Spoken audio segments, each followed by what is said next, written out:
انتدابات المغرب الفاسي بين علامات الاستفهام وحاجة الفريق إلى الصبر.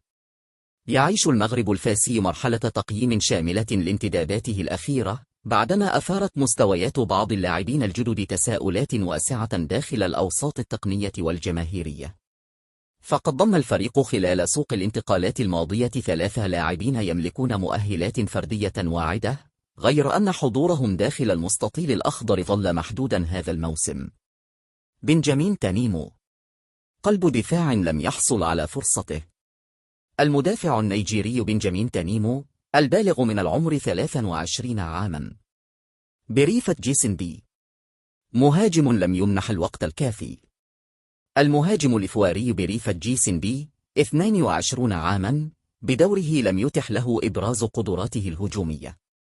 عيسى مبارك، 21 عاما، الذي جاء لتقوية خط الوسط المحوري والهجومي، فقد بدأ بدوره خارج الحسابات في عدة مناسبات، رغم امتلاكه خصائص تقنية واعدة كان يعول عليها الفريق لسد خصاص واضح في خط الوسط.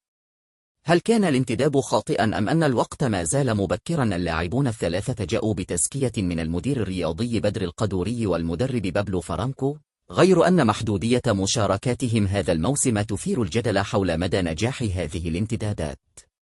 ومع ذلك، يبقى الحكم النهائي رهين توفير الظروف المناسبة لهم من انسجام ودعم تقني وفرص حقيقية داخل المباريات الرسمية.